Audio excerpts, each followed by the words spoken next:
What if I told you there was a god so powerful, he challenged heaven itself and won? Before superheroes, there was a monkey king who could fly on clouds, lift mountains, and outsmart gods. This legendary figure was the original rebel. Imagine Goku, Deadpool, and Loki combined. If you think Loki was bad, wait until you meet this trickster god. Hello everyone, and welcome back to Legends and Myths, where we will be unveiling everything legend and mythology. In this video, we'll be uncovering the epic story of one of Chinese mythology's most recognized and iconic figures, Sun Wukong, the Monkey King. If you love epic tales of mythology, then please make sure to like, subscribe, and hit that notification bell so you never miss a journey into the legendary. Let's dive in.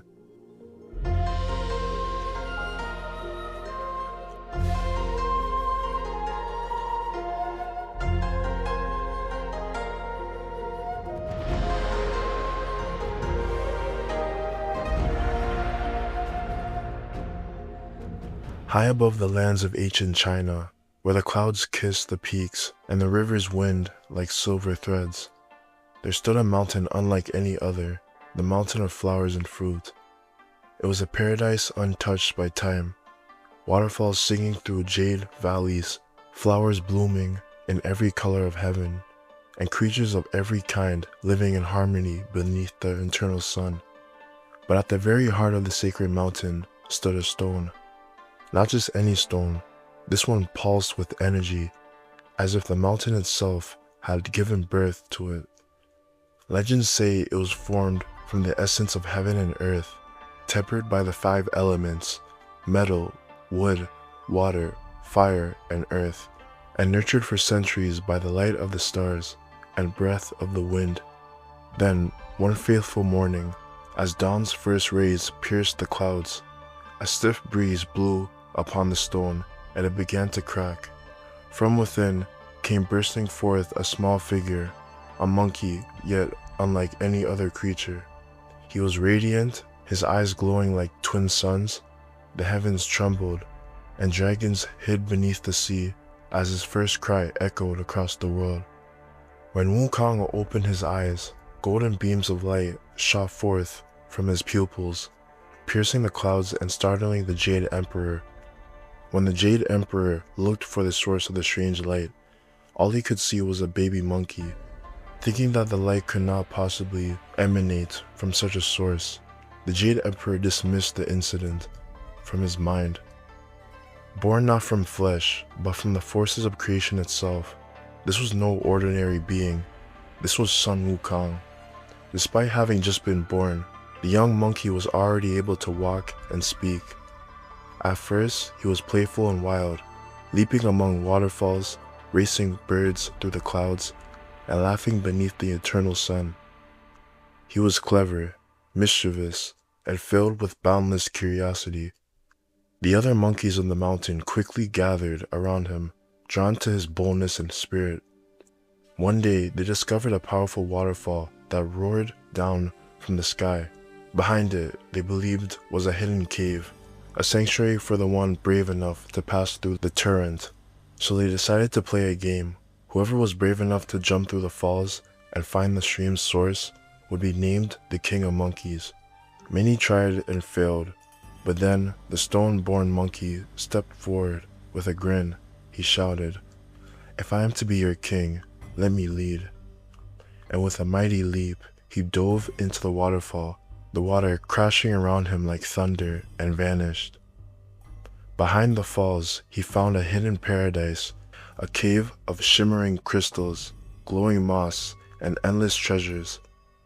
He returned to his tribe and declared, "This shall be our home. Follow me, and you shall never fear the world again." The monkeys rejoiced, and from that day forth, they crowned him the King of the Monkeys, protector of the mountain Huaguo. He ruled with laughter and courage, but deep in his heart something restless stirred. Though he was king among beasts, he could feel it, a whisper from the heavens, a destiny far greater than any mountain throne. And thus began the legend of Sun Wukong, the Monkey King, born of stone, the trickster who would one day challenge heaven itself.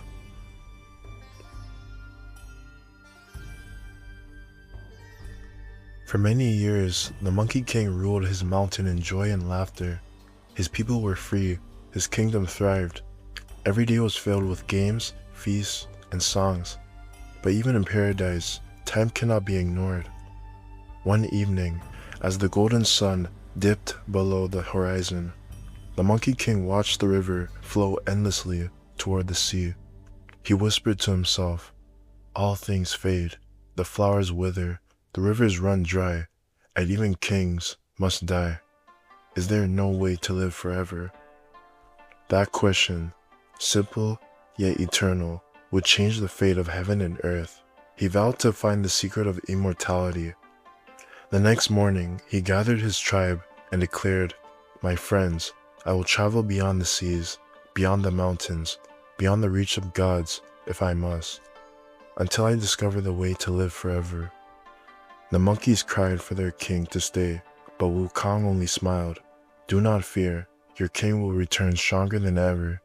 And with a leap that split the clouds, he vanished into the great unknown.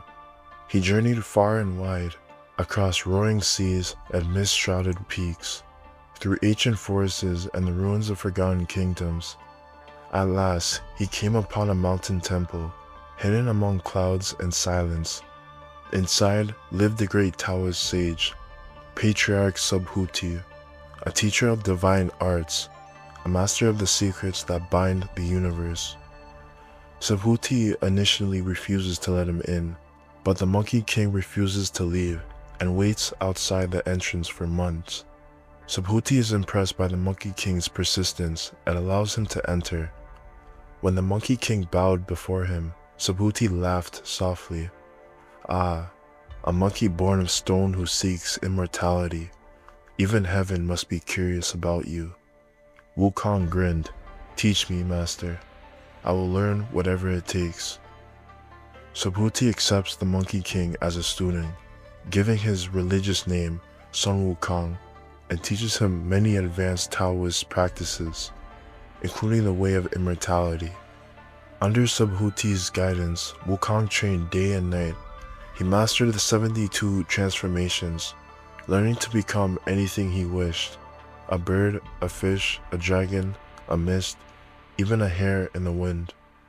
He learned the art of cloud somersault, allowing him to leap across the sky in a single bound, 54,000 miles in one flip. And most importantly, he learned the ways of the spirit, how to still the mind, how to command the breath, how to awaken the divine energy within.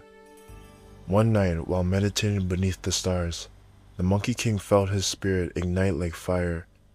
His body glowed with golden light, his soul now untouchable by death itself. He had found what he sought, immortality. When Wukong returned to thank his master, Subhuti said, "You have achieved what few ever could. But be aware, your power is great and your heart is restless. Use it with wisdom, or it will destroy you." The Monkey King smiled, half in gratitude, half in mischief. "Don't worry, master. I only wish to live free." And with that, Sun Wukong leaped into the heavens, riding the winds back to his mountain. The clouds parted before him, and the oceans bowed beneath his shadow. He had conquered death. He had defied the laws of heaven.